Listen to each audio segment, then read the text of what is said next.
संतप्त मानस शांत हों, जिनके गुणों के गान में बेवर्धमान महान जिन विचरे हमारे ध्यान में। कल अपन ने 12 छंदों पे चर्चा की थी और आज अगले 12 छंदों पे चर्चा करेंगे। तो मैं पहले 24वीं छंदों का पाठ कराना चाहता हूँ। कल मैंने आपसे याद करके लाने को कहा था, अब याद कि मैं आपसे पूछूं, इसकी बजाय मैं पहले शांति से आप सुने। 24 छंद कौन? जो कल पढ़े थे वो, और जिनका अर्थ आज करना है वो। यदि आप गंभीरता से और शांति से सुनेंगे तो बहुत सरल हैं, उनमें ज़्यादा अर्थ करने की आवश्यकता नहीं है, लेकिन बातें बहुत गंभीर हैं, उन पर गंभीरता से विचार करने की जरूर है। पढ़ो भाई। समाधि का सार आपको स्क्रीन पर दिखेगा, आप सभी मिलके हमारे साथ बोलें। पंच परम परमेष्टि को नम कर बारंबार, प्रस्तुत है आनंदमय यह समाधि का सार। सहज समाना स्वयं में ही समाधि की लब्धि, सहजानंद स्वरूप यह जीवन की उपलब्धि। जीवन होए समाधिमय है जीवन का सार, मरण समय में भी रहे इसका ही आधार। सब द्रव्यों का सहज परिणमन सदा सहज ही होना है। तुम्हें नहीं कुछ करना है, बस सहज जानते रहना है। जो कुछ भी होना अपने में वह सहज भाव से होना है। उसमें भी तो फेर फार का कुछ विकल्प ना करना है। फेर फार की बुद्धि ही तो आकुलता की जननी है। अतः हमें कुछ करने की भी व्याकुलता ना करनी है। आकुलता ही परम दुख यदि हमें निराकुल रहना है। करने धरने का भाव तजो श्री जिनवर का यह कहना है। इस परम सत्य की सहज स्वीकृति सचमुच सहज समाधि है। जिसमें आधि व्याधि नहीं है और न कोई उपाधि है। ऐसी श्रद्धा ज्ञान पूर्वक शांत निराकुल जीवन की सहज सरल सुखमय परिणति ही अद्भुत परम समाधि है। जो कुछ होना सहज भाव से ही तो होता रहता है। सब सहज भाव से होने पर कुछ करना शेष न रहता है। कुछ करना धरना शेष नहीं, बस सहज जानते रहना है। सहज देखना सहज जानना ही समाधि का गहना है। सहज समाधि शांत भाव है, सहजानंद निराकुल है। व्याकुलता का लेस नहीं ना, व्याकुल है ना आकुल है। परम निराकुल परम शांत यह समाधि संजीवन है। अरे मरण की बात करो मत, यह समाधि तो जीवन है। यह समाधि तो जीवन है, जीवन की गौरव गरिमा है। साम्य भाव की जननी यह, इसकी तो अद्भुत महिमा है।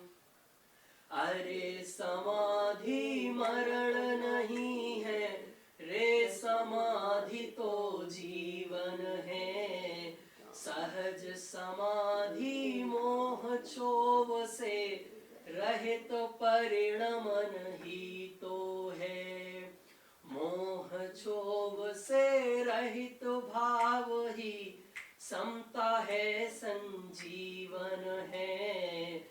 एकमात्र बस वीतरागता ही समाधि का जीवन है।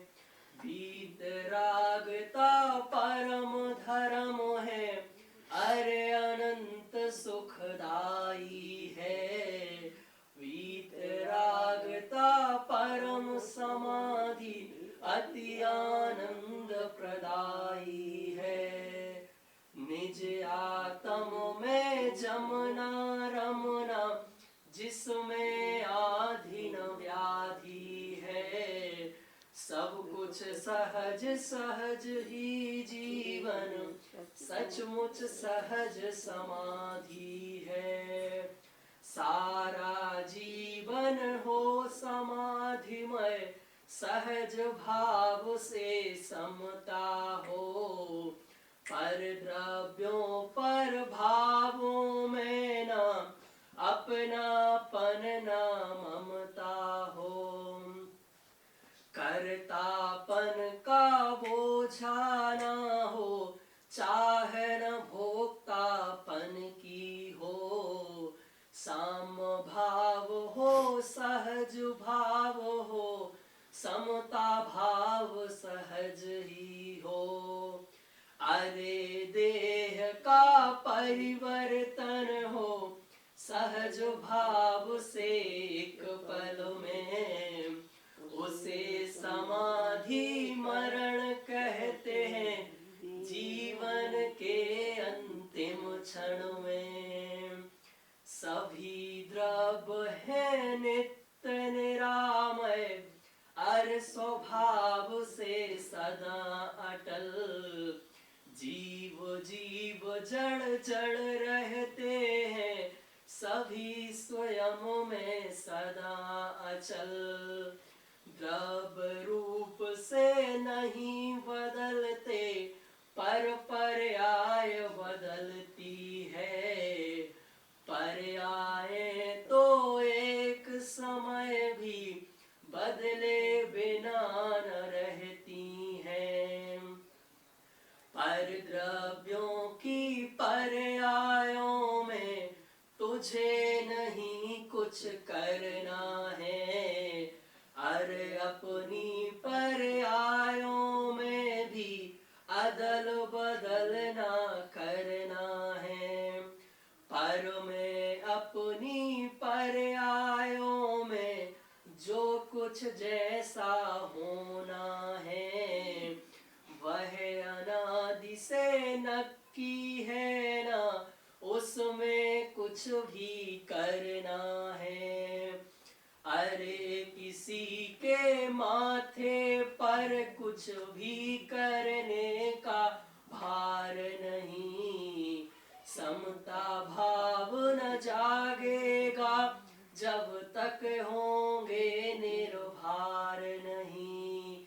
समता भाव बिना समाधि भी कभी नहीं हो सकती है। और अकर्ता भाव बिना निर्भार नहीं हो सकते हैं। क्रम नियमित पर्यायों का जब तक श्रद्धान नहीं होगा, जब तक श्रद्धान नहीं होगा, पर सम्यक ज्ञान नहीं होगा। जब तक यह आत्म तब तक यह आत्म राम कभी भी रे निर्भर नहीं होगा।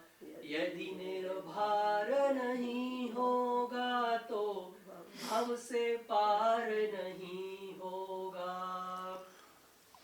अरे शुद्ध उपयोग समाधि जीवन की सम्यक विधि है, और शुद्ध परिणति समाधिमय जीवन की अनुपम निधि है। ज्ञान ध्यान आचरण सभी कुछ सहज भाव से होता है। यथा योग व्यवहार आचरण भी तो होता रहता है। सहज समाधि में यह जीवन भर रह सकता है, किंतु मरण तो अंत समय में समय मात्र को होता है। सत श्रद्धा के साथ समाधि रहे निरंतर जीवन भर, और समाधि के साथ मरण हो रहे भावना जीवन भर। रहे प्रवाहित धार निरंतर नित समाधिमय सरिता की। अरे निराकुल जीवन मेरे छाप न हो व्याकुलता की। दूर दूर तक दे न दिखाई परछाई आकुलता की। भय चिंता की और विकल्प की, शंका की आशंका की। रे चाह नहीं कुछ बात नहीं, माथे पर कोई भार नहीं। सब अपने में ही सीमित है, पर का कोई अधिकार नहीं। सारे संयोग निरर्थक हैं और सभी बदलने वाले हैं। उनसे कुछ भी संबंध नहीं, वे यों ही जाने वाले हैं। अगले भव सब नक्की ही है, उनके चुनने की बात नहीं। एवं निदान है आर्त ध्यान, उसको करने की बात नहीं। निश्चित क्रम के अनुसार जहाँ भी जाना होगा जाऊंगा। भव से होना है पार बंधुवर, यही भावना भाऊंगा। लंबे जीवन जल्दी मरने की भी है कोई चाह नहीं। सहज भाव से जीने से और मरने से इनकार नहीं। सहज भाव से शांत भाव से मरना जीना है स्वीकृत। जो कुछ जब जैसा होना है, सब सहज भाव से अंगीकृत। अनुकूलों से अनुराग नहीं, और बीती बातें याद नहीं। अनाचार तो बहुत दूर, अति चारों की भी बात नहीं। जो कुछ जैसा होने वाला, उससे कोई इनकार नहीं। सब सहज भाव से है स्वीकृत है, कोई जब केवल ज्ञानी ने तेरे भावी के सब भव देखे हैं, तब इसका अर्थ साफ ही है, भावी भव भी सब निश्चित हैं। उसमें उनमें परिवर्तन करने की बातें सब व्यर्थ कल्पना है, और परिणामों की समाल की बातें व्यर्थ जल्पना है। बस बस देखो, आपने गंभीरता से सुना तो पूरा तत्व ज्ञान है। समाधि मरण की जब भी चर्चा होती है और जहाँ भी कोई जब मरने लगता है और उसे सुनाते हैं, समझाते हैं, तो लोग एक ही बात समझाते हैं, देखो भैया शरीर तो छोड़ना ही पड़ेगा, जाना ही पड़ेगा, और वहाँ तुम्हें अच्छी जगह मिलने वाली है।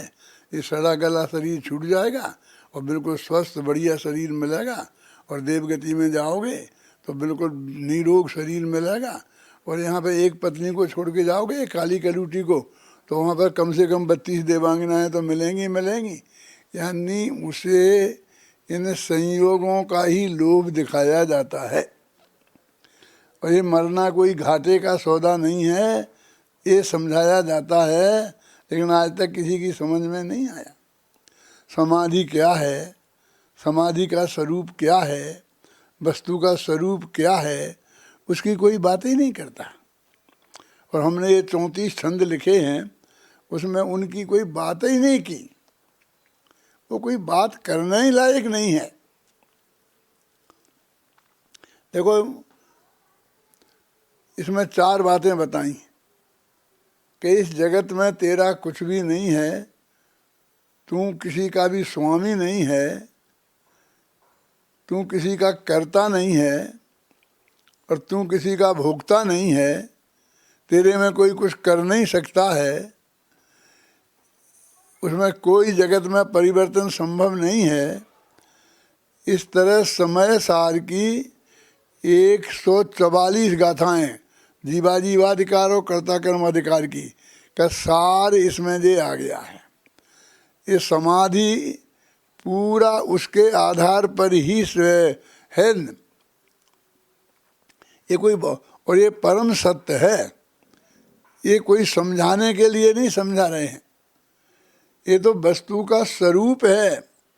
तो अकेले मरते समय समझाने की बात नहीं है।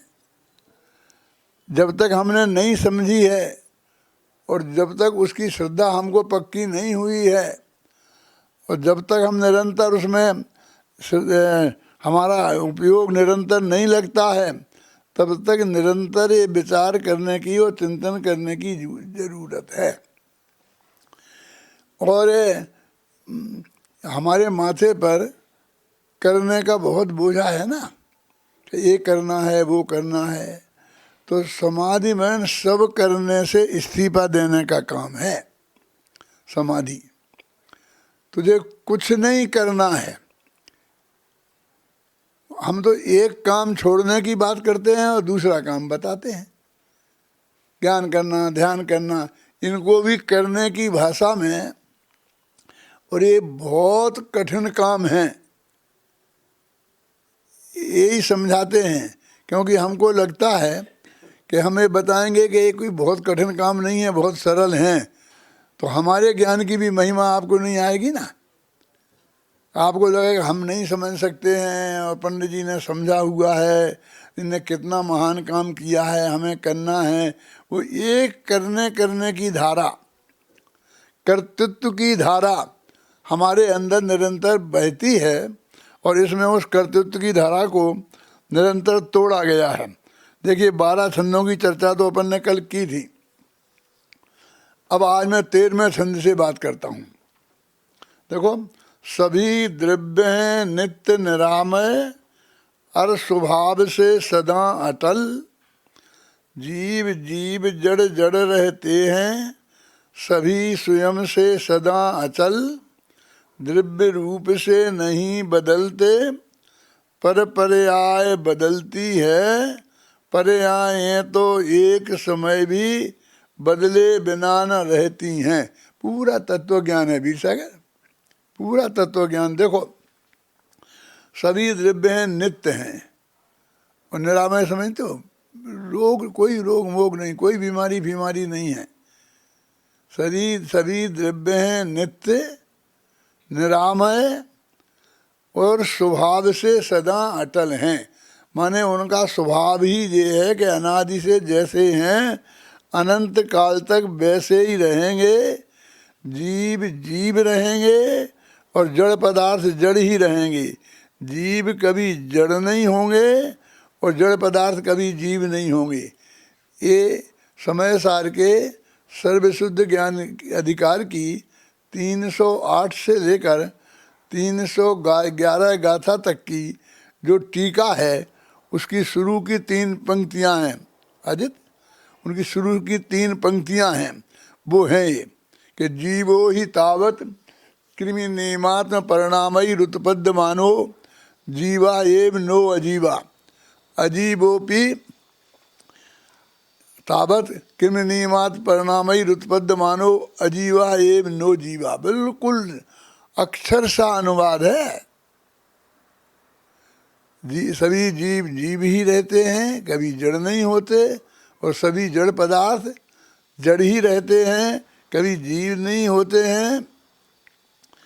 देखो द्रव्य रूप से तो वे कभी नहीं बदलते। अनादि से जीव हैं तो जीव ही रहेंगे अनंत काल तक, पर पर्याय निरंतर बदलती है। देखो कैसी विचित्र बात है कि जीव की कभी नहीं बदलना तो नित्य है ही, वो तो सदा है ही, लेकिन बदलना भी नित्य है, क्योंकि एक समय बदले बिना रहता नहीं है। क्या अब बदलना नित्य है ये नहीं सुना होगा आपने? माने जैसा जीव कभी बदलेगा नहीं, वैसी पर्याय एक समय भी बदले बिना रहेगी नहीं।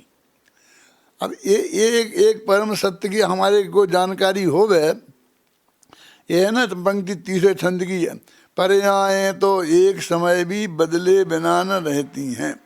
तो अब कहते जब ये पर्याय बदलती हैं तो बदलना है कार्य, तो वो कार्य है वो तो हमें करना पड़ेगा ना। तो हमारे पास 2 ही बातें हैं कि हम दूसरों का कार्य करें और अपना कार्य करें। मोटे मोटा वर्गीकरण यही होगा। तो कहते एक द्रव्य दूसरे द्रव्य में कुछ करता नहीं है, ये महासिद्धांत आपको बताया है। अकेले पूज्य गुरुदेव ने नहीं, 24वें तीर्थंकर ने भगवान महावीर की ने अपनी दिव्य ध्वनि में ये बात बताई है। मैंने एक 24 तीर्थंकर विधान लिखा है, तो उसमें एक 24 तीर्थंकर पूजन लिखी है। आप तो 24 तीर्थंकर पूजन करते हैं ना, तो उस पूजन की जयमाला में जो पुरानी है, ऋषभदेव ऋषिगण नमंत और अजय जी, एक आधी आधी पंक्ति में हर एक भगवान का नाम और उनकी कोई एक क्वालिटी बताई है। मैंने कहा 24 तीर्थंकरों के नाम तो हम जानते ही हैं, इससे क्या फायदा। मैंने नहीं किया, अजित पढ़ना। तो मैंने क्या बताया कि 24 तीर्थंकरों में जो कॉमन है वो बताओ, जो सब पर घटित हो, कॉमन बात है। जैसे आदित्यनाथ की अलग, आदिनाथ के पिताजी का नाम अलग, अजितनाथ के का अलग, आदिनाथ का गांव अलग, अजितनाथ का अलग, दोनों की मोक्ष की भूमि अलग। जो अलग अलग हैं वो उतनी बात हमारे पास बताने की फुर्सत नहीं है। तो जो सब में कॉमन है 24 तीर्थंकरों में, वो बातें बताओ। दिव्य ध्वनि सबकी खिरती है, सभी ने वो 7 तत्व बताए, सभी बीतरागी सर्वज्ञ हैं। जो कॉमन बात है और जो उन्होंने स्वरूप हमारे सबके सामने प्रस्तुत किया है, और जो स्वरूप भी वो कि जो हमारे सम्यक दर्शन की प्राप्ति के लिए जानना अत्यंत आवश्यक है, जिसके जाने बिना सम्यक दर्शन होगा ही नहीं, और जिसके जानने पर यदि सच्चाई से हमने जान लिया तो गारंटी से हुए बिना रहेगा नहीं, उस सब्जेक्ट का चुनाव किया है। आप ऐसे पढ़ेंगे तो आपके ख्याल में नहीं आएगी किसी क्या विशेषता है। उनने समोसन में बैठकर क्या क्या बताया, तो उन्होंने प्रथमान योग की कहानियां भी बताई। प्रथमान योग भी विधुनी के आधार से ही है ना। चरणान योग की बातें भी बताई, करुणान योग की बातें भी बताई, लेकिन हमने ये बताया कि ये तत्व ज्ञान नहीं है। तत्व ज्ञान तो जीव अजीव आश्रव बंध संबंध निद्रा है, और हमें क्या करना है क्या नहीं करना है, क्या कर सकते हैं क्या नहीं कर सकते हैं, हमारी पोजीशन क्या है, वो ही पूरा तत्व ज्ञान। एक पूजन करोगे 24 तीर्थंकर की, आज हमारे यहाँ हुई थी ना, कल उनके यहाँ भी होगी फिलहाल। कहाँ कल वहाँ होगी? कल वहाँ आप तुम्हारे उदयपुर में भी हुई थी क्या? होगी, कल होगी। कल होगी। सुनना ध्यान से थी, उदयपुर में भी होगी ये बता रहे हैं मुझे। बहुत मार्मिक है उसकी जय। छंदों में भी मार्मिकता है, लेकिन छंद में ज़्यादा गुंजाइश नहीं होती है बात कहने की। दो पंक्तियाँ तो आचरी में चली जाती हैं, अब 2 ही पंक्तियाँ बचती हैं, तो उसमें तत्व ज्ञान की गहरी बात कहने के ज़्यादा अवसर नहीं होता है। लेकिन जयमाला में पूरा जैन तत्व ज्ञान उसमें आ गया है। देखो अब किया था ना कि तुझे क्या क्या करना है, तो पर द्रव्यों की पर्यायों में तुझे नहीं कुछ करना है। कितना क्लियर है, इसका अर्थ बताने की जरूरत है। और अपनी पर्यायों में भी अदल बदल ना करना है। अपनी पर्याय करनी तो है, करेगा तो तुम्हें, नहीं तो कौन कर जाएगा। जो कार्य होता है उसका कर्ता द्रव्य स्वयं होता है। समय सार में लिखा है अजित भाई, यह परिणमति सा कर्ता, जो स्वयं परिणमित होता है वो कर्ता होता है।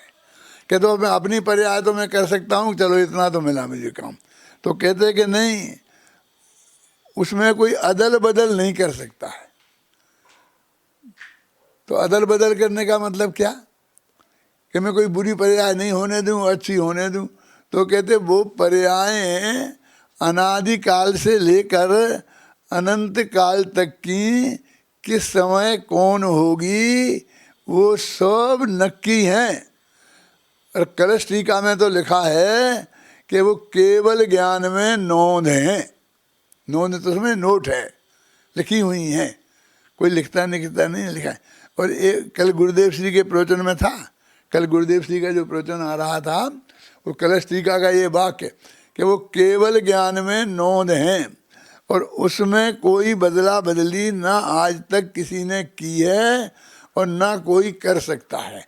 इसलिए तुझे उसमें बदला बदली की करेगा तो तू ही, होगी तो तेरे में ही, लेकिन उसे तुझे कुछ करना नहीं है। माने माथे पे करने का बोझा नहीं है।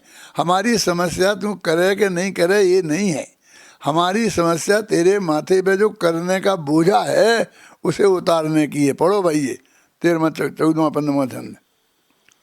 परिद्रव्यों की पर्यायों में तुझे नहीं कुछ करना है, और अपनी पर्यायों में भी अदल बदल ना करना है। पर मैं अपनी पर्यायों में जो कुछ जैसा होना है, वह अनादि से नक्की है ना, उसमें कुछ भी करना है। अरे किसी के माथे पर कुछ भी करने का भार नहीं, समता भाव न जागेगा जब तक होंगे निर्भार नहीं। समता भाव बिना समाधि भी कभी नहीं हो सकती है, और अकर्ता भाव बिना निर्भर नहीं हो सकते हैं। तो कितनी बार में ये जो बात बताई जा रही है कि जो पर की पर्यायों में तेरे को कुछ नहीं करना है, और अपनी पर्यायों में बदला बदली नहीं करनी है, क्योंकि वो सब नक्की हैं और अनादिकाल से अनंत काल तक की नक्की हैं, तो तेरे माथे से कर्तृत्व का बोझ हटा।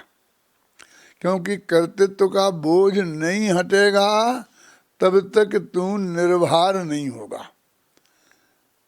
और जरा भी अपन शिखर जी की यात्रा पे जाते हैं ना, तो सोचते हैं कि भाई थोड़ा पानी रख लो, प्यास लगेगी। कि कहीं बहुत से लोग तो पीते ही नहीं हैं, कोई लेते ही नहीं है, लेकिन कुछ तो उस वक्त ये एक चीज भी, 1 किलो वजन भी बहुत भारी होता है कि नीचे पहाड़ी पे चढ़ना है, तो कोई भार लेके नहीं चढ़ सकते। पहाड़ी पे चढ़ना हो तो, ख्याल में आया ना। और अभी मोक्ष तो और बड़ी पहाड़ी है,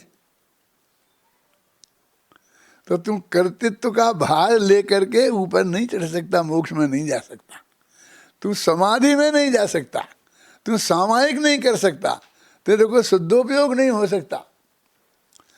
क्योंकि निर्भार जब तक हो गया नहीं, तब तक ये इसमें आया था ना, पढ़ो ना 15वां छंद, अरे किसी के माथे पर कुछ भी करने का भार नहीं।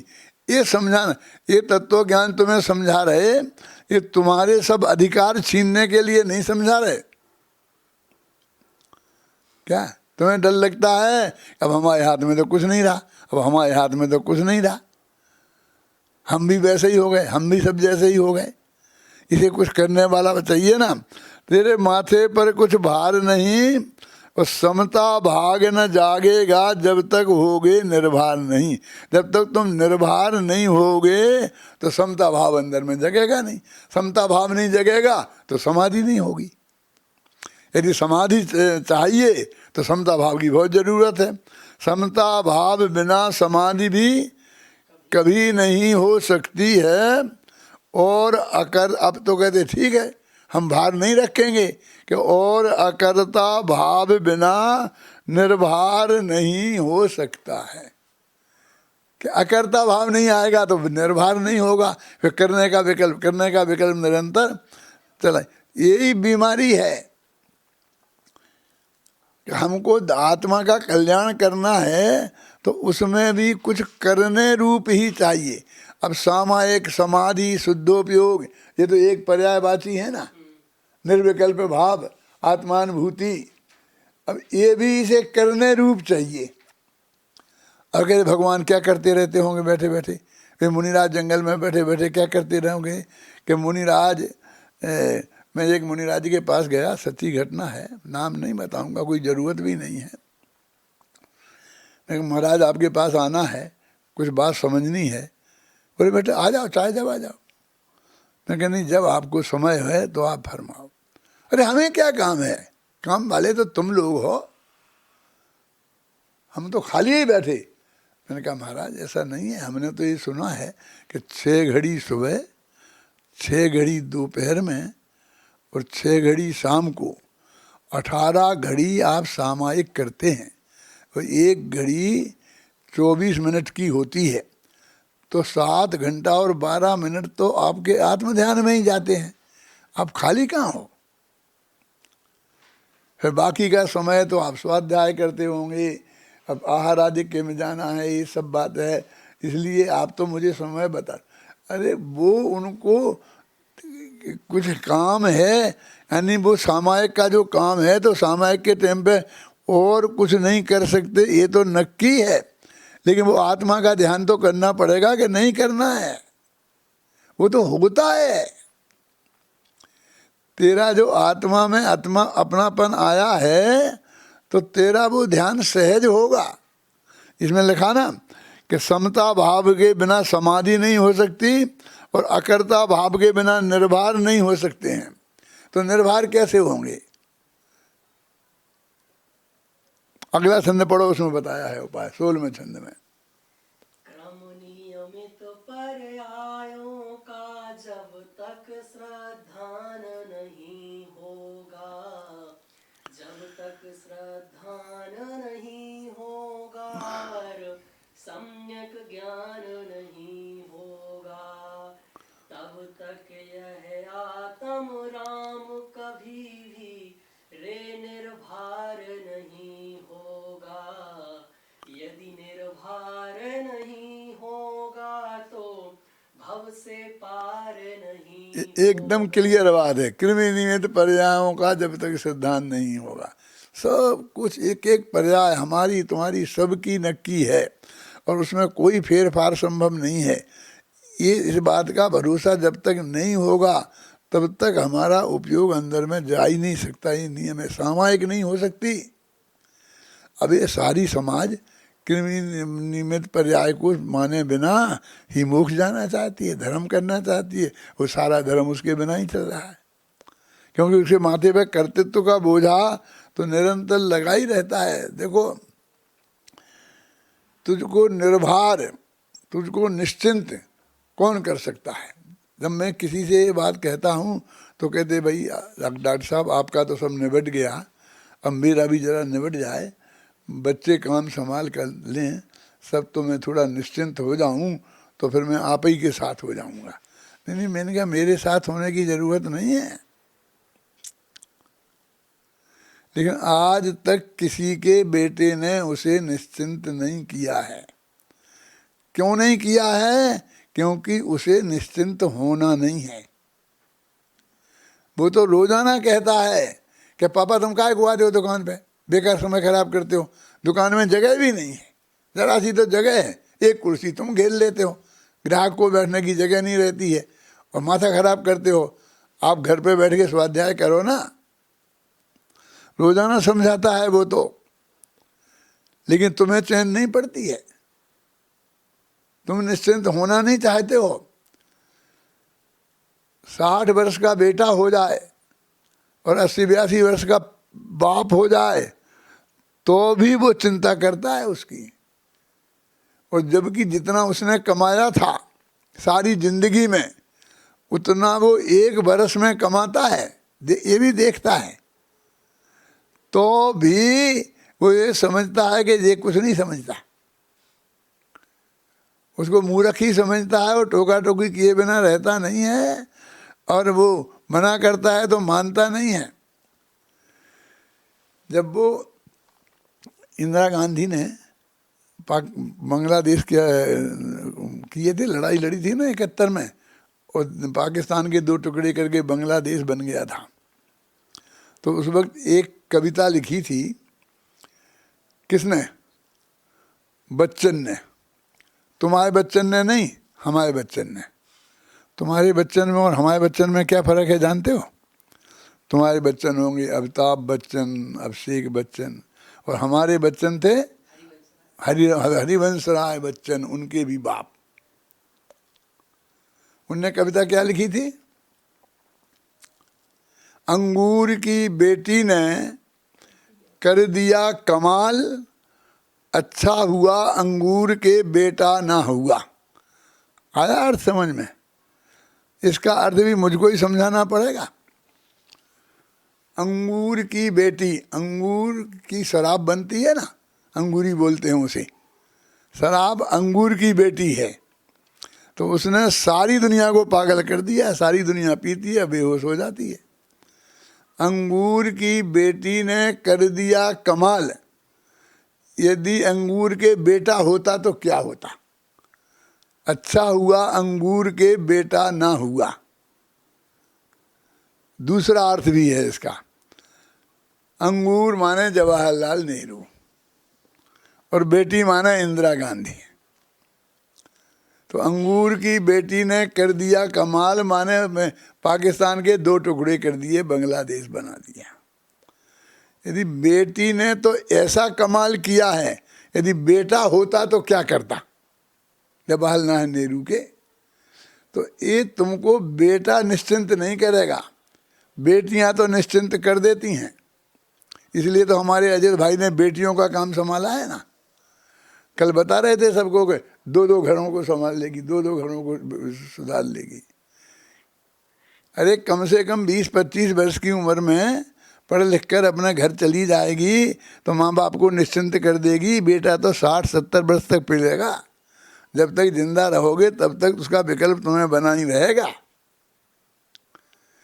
क्रमबद्ध पर्याय हमारी बेटी है, जब तक उस पर भरोसा नहीं करोगे तब तक तुम निर्भर नहीं हो सकते। देखो पढ़ो अभी, कृमि निमित्त पर्यायों का ये छंद। क्रम नियमित पर्यायों का जब तक श्रद्धान नहीं होगा, जब तक श्रद्धान नहीं होगा, सम्यक ज्ञान नहीं होगा, तब तक यह आत्म राम कभी भी रे निर्भर नहीं होगा। यदि निर्भर नहीं होगा तो भव से पार नहीं होगा। वास्तव में जो समाधि है वो शुद्धोपयोग का नाम है।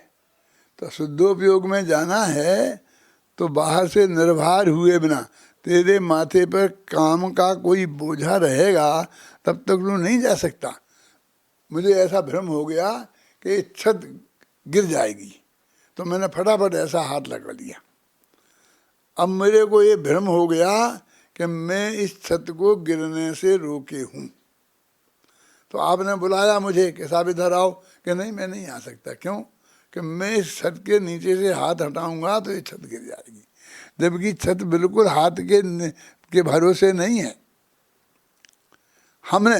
लेकिन जब तक हमारे अंदर में ये भरोसा नहीं होगा कि मैं हाथ हटा लूँगा तो भी छत नहीं गिरेगी, और गिरनी होगी तो गिरेगी, मेरे हाथ से कुछ होने वाली नहीं है, रुकने वाली नहीं है, तब तक हम वो हाथ नहीं हटा सकते। तो जब तक तेरे को लगता है कि जगत के सारे काम तेरे बिना नहीं होंगे, तब तक तू अपने उपयोग को वहाँ से नहीं हटा सकता। तो कृमि नियमित पर्याय की श्रद्धा के बिना तेरा उपयोग निर्भर नहीं होगा, तो तू अंदर में नहीं जा सकता, तो शुद्धोपयोग नहीं हो सकता, समाधि नहीं हो सकती। कर्तृत्व का बोझा माथे पर लेकर कभी भी समाधि नहीं हो सकती। और कृमि नियमित पर्याय केवल ज्ञान के आधार पर है। 24वें तीर्थंकरों ने, क्यों वो 24 तीर्थंकर पूजन में एक क्रमबद्ध पर्याय की बात लिखी होगी, लिखी जानी चाहिए कि नहीं? क्यों? क्यों उनके माँ बाप के नाम लिखना जरूरी है? आपको माँ बाप के नाम तो सब आते ही है ना। तो जरा मैं एक प्रश्न आपसे पूछता हूँ, भगवान महावीर के बाप का नाम क्या था? महावीर के पिताजी का नाम क्या था? बस, ज़्यादा दूर की नहीं पूछ रहा हूँ। क्यों? नहीं है किसी के पास? घबराना नहीं, मैं भी नहीं जानता। क्यों? कि जनमाणी में ही नहीं लिखा, मैं क्या करूं। बस सिद्धार्थ से शुरू हुआ, और राजा चेतक के जमाई थे, तिसला उनकी पत्नी थी, उनके बच्चे महावीर थे। अब क्या करें? लेकिन आज तक जैन धर्म का काम नहीं रुका। उनके नाम नहीं जानोगे तो कोई फर्क नहीं पड़ेगा, लेकिन ये सब कुछ नक्की है और तेरे माथे पे कुछ भी बोझा नहीं है, ये नहीं जानोगे तो तुम शुद्धोपयोग नहीं होगा। देखो, जब शुद्धोपयोग नहीं होगा, देखो पढ़ो 17वां छंद। अरे शुद्ध उपयोग समाधि जीवन की सम्यक विधि है, और शुद्ध परिणति समाधिमय जीवन की अनुपम निधि है। ज्ञान ध्यान आचरण सभी कुछ सहज भाव से होता है, यथा योग्य व्यवहार आचरण भी तो होता रहता है। देखो, समाधि शुद्धोपयोग का ही वास्तव में दूसरा नाम है। अब तुम्हें शुद्धोपयोग होता है, शास्त्र में तो लिखा है कि 7वें गुणस्थान में शुद्धोपयोग होता है। और हमारे गुरुदेव बताते हैं, साल और विद्वानों ने भी बताया, आचार्यों ने भी बताया। पंडित हेमचंद जी ने पूरी एक किताब लिखी है कि 4थे गुणस्थान में शुद्धोपयोग में आत्मानुभूति होती है। ख्याल में आई ना? तो 4थे में भी होती है, 5वें में भी होती है, 7वें में होता है, 6वें में नहीं होता, क्योंकि वो शुभोपयोग का ही पूरा गुणस्थान है। तो इसका मतलब सम्यक दर्शन के बिना तो समाधि होगी ही नहीं। शुद्धोपयोग माने समाधि है, वो शुद्ध आत्मा का परिचय नहीं है हमारे लिए। तो मैं समाधि करा देना, समाधि करा देना, कैसे करा देना? समय दर्शन तो बहुत बड़ी चीज़ है, वो तो हमारी कोई बात नहीं है, कोई बड़े लोगों का काम है। समाधि का, सम्यक दर्शन के समाधि होती ही नहीं, शुद्ध उपयोग में ना समाधि होती ही नहीं। और रोजाना मुनिराज के अंतर मुहूर्त में शुद्ध उपयोग होता है, तो समझ लो कि हर शुद्ध उपयोग में समाधि होती है। हम तो समझते मरते ही समय होगी। शुद्धोपयोग समाधि की अनुपम निधि है। अब एक और चीज होती है जिस पर हमारा ध्यान नहीं है, और शुद्ध परिणमति क्या है? और शुद्ध परिणति समाधिमय जीवन की अद्भुत निधि है। ये क्या चीज है? देखो मुनिराज होते हैं ना, तो उनके 3 कषायों का अभाव हो गया, तो उससे जो परिणति माने पर्याय में शुद्धता आ गई, और जो निरंतर कायम रहती है उसको बोलते हैं शुद्ध परिणति। और जब उपयोग बार बार आत्मा में जाता है उसको बोलते हैं शुद्ध उपयोग। अब वो मुनिराज के शुद्ध परिणति समय सार लिखते वक्त भी थी, उपदेश देते वक्त भी थी, आहार को जाते वक्त भी थी। ख्याल में आई ना? वो शुद्ध परिणति, उनका मुनिराजपना सच्चा जो है वो शुद्ध परिणति से टका हुआ है, वो 24 घंटे रहती है। अब घबराना नहीं, अकेले मुनिराजों की होती है। पंचम गुण स्थान वर्ती जो जीव हैं उनके 2 कषाय के अभाव रूप शुद्ध परिणति होती है। और चौथे गुण स्थान वर्ती जो जीव हैं सम्यक दृष्टि, अवरत सम्यक दृष्टि, उनके अनंतानुबंधी कषाय और मिथ्यात्व के अभाव रूप शुद्ध परिणति 24 घंटे रहती है। तो वो समाधिमय जीवन की अनुपम निधि है। वो नहीं होगी तो समाधि नहीं हो सकती, और वो होगी तो समाधि गारंटी से होगी। 2 पंक्तियां पढ़ो ये शुद्ध, अरे शुद्ध उपयोग। अरे शुद्ध उपयोग समाधि जीवन की सम्यक विधि है, और शुद्ध परिणति समाधिमय जीवन की अनुपम निधि है। ज्ञान ध्यान आचरण सभी कुछ सहज भाव से होता है, यथा योग व्यवहार आचरण भी तो होता रहता है। अब कहते भाई वो ज्ञान ध्यान नहीं करना पड़ेगा, सदाचार नहीं करना पड़ेगा, ये तुम घबराओ मत। यदि वो होगी ना शुद्ध परिणति और शुद्ध उपयोग, तो ये सब ज्ञान ध्यान सदाचरण, ध्यान भी उसी का नाम है, ये भी होगा। और बाहर का आचरण, कि बाह्य का आचरण भी गारंटी से, यदि वो 6वें 7वें गुणस्थान के योग शुद्ध परिणति है, शुद्ध उपयोग है, तो वो नग्न दिगंबर दशा गारंटी से होगी ही। ये भी गारंटी से होता ही है। तो ये सब चीज़ें भी सहज भाव से होंगी। अब हम अपने विचार करो कि अपन को समाधिमय जीवन बनाना है ना, तो सम्यक दर्शन तो कम से कम चाहिए। वो मुनि दशा हो तो बहुत ही बढ़िया बात है, और नहीं हो तो सम्यक दर्शन के बिना तो सच्ची समाधि होगी ही नहीं। अब करेगा तो सभी जने जैसी करेंगे, अच्छे शांत परिणाम से मरे तो अच्छा ही है, ख्याल में आया ना। लेकिन समाधि की शुरुआत सम्यक दर्शन के बिना नहीं होती, वो क्रमबद्ध पर्याय माने बिना नहीं होती, अकर्ता भाव प्रकट हुए बिना नहीं होती, वो ये जो तत्व ज्ञान आपको बताया जा रहा है उसके बिना नहीं होती। इसमें वो ही बातें हैं कि जिसके बिना गारंटी से नहीं होती। टोडरमल जी ने मोक्ष मार्ग प्रकाशक में 3 तरह के कारण बताए कि मोक्ष के कारण 3 तरह के हैं।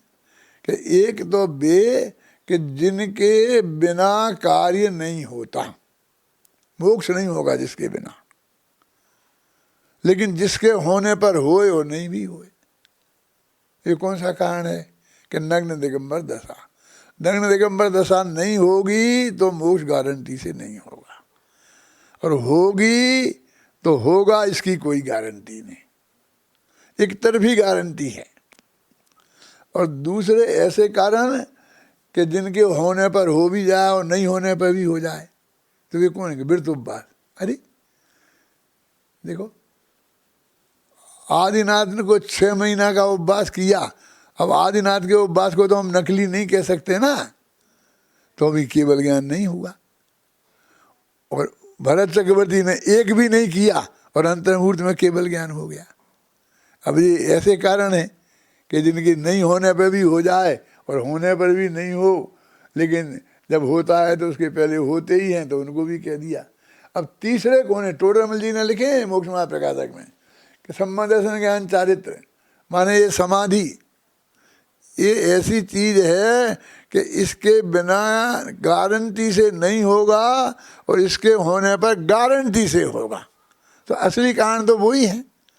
तो हमने सच्चे कारणों की चर्चा की है, उसी की बात करते हैं, जिसके बिना भी हो जाए और नहीं होने पर भी नहीं होए। अब उनकी उसमें अपना दिमाग खराब करने से क्या फायदा ज़्यादा समय तक। कराते थोड़ा ध्यान उस पर दें कि जिसके बिना नहीं होगा, जैसे नग्न दिगंबर दशा के बिना नहीं होगा। लेकिन वो उन सब बातों के अब पीछे क्या मतलब है? तो देखो, ज्ञान ध्यान आचरण सभी कुछ सहज भाव से होता है, यथा योग व्यवहार आचरण भी होता ही रहता है। शुद्ध सात्विकता सज्जनता ये तो सब में होती ही है, होनी ही चाहिए। शुद्ध सात्विक सहज जीवन तो प्रत्येक का होना ही चाहिए। देखो पढ़ो 18वां छंद।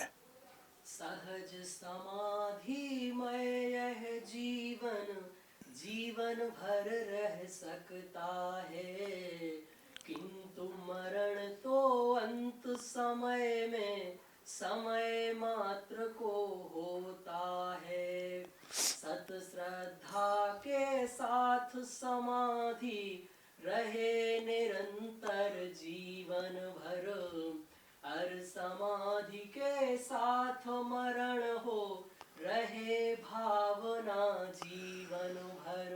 बहुत सरल है और बहुत महत्वपूर्ण है वीर सागर। देखो, जीवन समाधिमय जीवन सारे जीवन रह सकता है, मरण तो एक समय का होता है। तुझे मरण के समय समाधि चाहिए, तो तुमको समाधि कैसे? अपन तो सामायिक का जो काम है ऐसे उसको समाधि समझते हैं, लेकिन जो 3 कसाय के अभाव रूप शुद्ध परिणति है, अनुवृत्ति के 2 कसाय के अभाव रूप शुद्ध परिणति है, सम्यक दृष्टि के 1 कसाय के अभाव रूप शुद्ध परिणति है, वो भी समाधि है ना। तो कोई को सम्यक दर्शन होगा तो जीवन भर रहेगा कि नहीं? पंचगुण स्थानों को तो जीवन भर रहेगा कि नहीं? तो ये तो जीवन भर रहने की चीज है, ये कभी कभी करने की चीज नहीं है। समझ गए ना?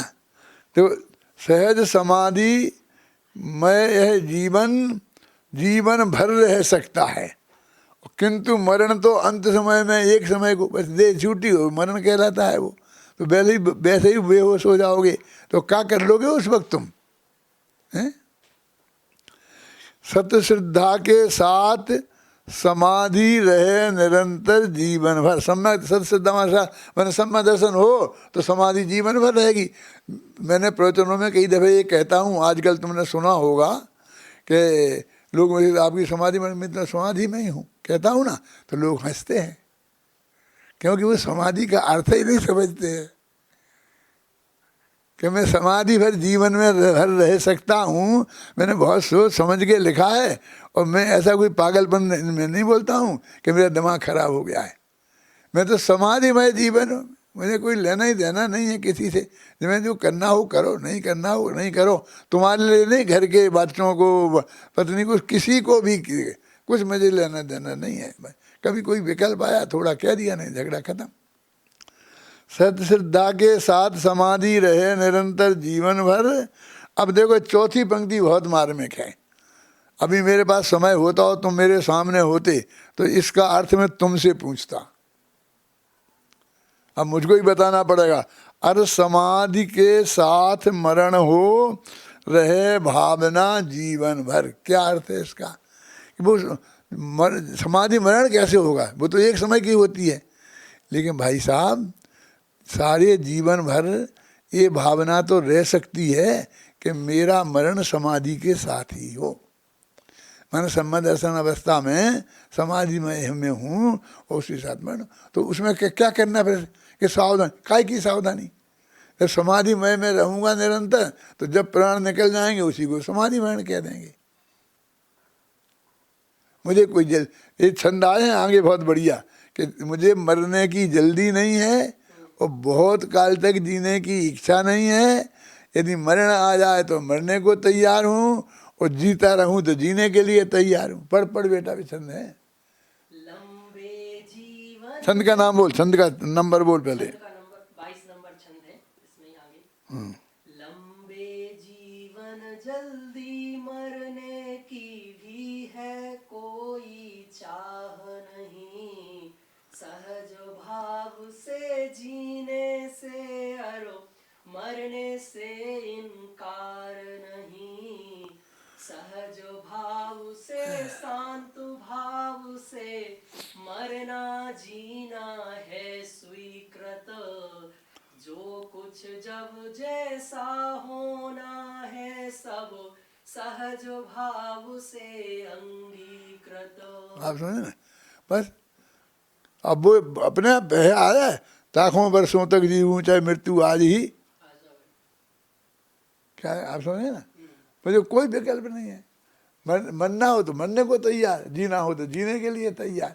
मरने की इच्छा भी अपने यहाँ समाधि मरण का वो अतिचार है और जीने की इच्छा भी समाधि मरण का अतिचार है। तो कौन से भव में जाना है? कि नहीं मुझे कोई भव में नहीं जाना है। इसका भी लेख इसमें बेटा बेन ने बताया है। कौन सा छंद है तुझे मालूम है? 21 नंबर का छंद। 21वां छंद भी पढ़ो, सुनो ध्यान से। हाँ, अगले भव सब नक्की ही है, उनके चुनने की बात नहीं, एवं निदान है आर्त ध्यान, उसको करने की बात नहीं, निश्चित क्रम के अनुसार जहाँ भी जाना होगा जाऊंगा, भव से होना है पार वंदुवर, यही भावना भाऊंगा। देखो कहते हैं कि भाई कौन से भव में जाना चाहते हो? तो कहते हैं तुम क्या बात मेरे से कहते हो? क्यों?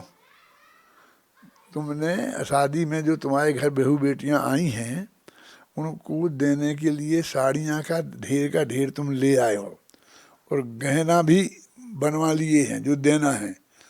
समझ गए ना? अब रखे हैं सब। अब बहू से पूछते बेटा कौन सी साड़ी चाहिए, कौन सी? अरे तुमने रख दिए हैं, नाम लिख दिया है उस पर, अब मेरे से काय को पूछते हो? जो तुम्हें देना है दे दो, मैं ले लूंगी। सीधा सरल बात है क्या नहीं? तो जब हमारे अगला भव नक्की है, भगवान ने जान लिया है, बता दिया है, उस पर हमारा नाम हो गया है, फिर हमसे कहते हो कहाँ जाना है, कहाँ जाना है? ये मजाक करना नहीं है। अगले भव सब नक्की हैं तो उनमें चुनने की बात है क्या? और फिर कहते कि नहीं तो तुम अपनी मांग तो रख ही सकते हो। तो कहते निदान को तो और ध्यान कहा है अपने यहाँ, वो निदान नहीं करना चाहिए। तो तुम निदान की बात मेरे से क्यों कहते हो? तुम्हें क्या करो, कहाँ जाओगे? तो पढ़ो तीसरी पंक्ति, निश्चित क्रम के अनुसार जहाँ भी जाना होगा जाऊंगा, जहाँ मेरा नक्की होगा जाना मैं चला जाऊंगा वहाँ। तो तुम्हारी भावना क्या है? अपनी भावना बताओ कि मेरी भावना तो चौथी पंक्ति में है कि मुझे तो भव से पार होना है, किसी भव में नहीं जाना है। मेरी भावना तो भव से पार होने की है। क्या है? तो लोग फिर कौन सा कपड़ा चाहिए, कौन सा कुर्ता चाहिए, कौन सी धोती चाहिए? है कि जो होगा पहन लेंगे। कि नहीं तो भी कि नहीं जो होगा पहन लेंगे, और नहीं होगा तो नहीं पहनेंगे। मुझे तो छोड़ना ही है सब। मुझे तो भव से भावना तो मेरे भव से पार होने की। देखो पढ़ो इस 21वें और 22वें छंद को ध्यान से, फिर सुनना भैया। इसमें रहस्य है। अभी मुझे आज पता नहीं है मैं कितने बजे शुरू किया था और कितना समय हो गया है। मेरे से मैं जब शुरू करता हूँ तो मुझे खत्म कर ही नहीं सकता, मैं खत्म करने आपको कराना पड़ेगा मुझे जबरदस्ती। बोलो, पढ़ो इसे। अगले भव सब नक्की ही है, उनके चुनने की बात नहीं। एवं निदान है आर्त ध्यान, उस को करने की बात नहीं। निश्चित क्रम के अनुसार जहाँ भी जाना होगा जाऊंगा। भव से होना है पार बंधुवर, यही भावना भाऊंगा। अगला, हाँ अच्छा पढ़ो। लंबे जीवन जल्दी मरने की भी है कोई चाह नहीं। सहज भाव से जीने से अरो मरने से इनकार नहीं। सहज भाव से शांत भाव से मरना जीना है स्वीकृत। जो कुछ जब जैसा होना है सब सहज भाव से कृत अंगीकृत। ये है सहज समाधि का स्वरूप। देखो 19वां और 20वां छंद छूट गए हैं, पढ़ो। रहे प्रवाहित धार निरंतर, नित समाधिमय सरिता जीता की की। अरे निराकुल जीवन मेरे, छाप न हो व्याकुलता की। दूर दूर तक दे न दिखाई, परछाई आकुलता की। भय चिंता की अर विकल्प की, शंका की आशंका की। ये समाधिमय जीवन का स्वरूप है। रहे प्रभावित धार निरंतर समाधिमय। समाधिमय नदी, नदी काय को बोलते, पानी जो निरंतर बहता रहता है कल कल कल करते। तो समाधि की धारा मेरे अंदर में बहती रहे, उसमें निराकुलता हो, आकुलता की रंच मात्र भी छाप नहीं हो। जैसे कल कल कल करती नदी धीरे धीरे बहती जाती है तो उसमें कोई घबराहट नहीं है, शांति से जा रही, बहती जा रही है। जब पहुँचेगी पहुँच जाएगी, कोई जल्दी नहीं है।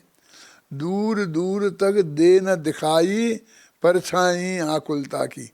कोई भी आकुलता रहे ही नहीं, करना ही नहीं है मुझे कुछ, जो है सहज स्वीकृत है, जो हो रहा है वो बहुत बढ़िया है।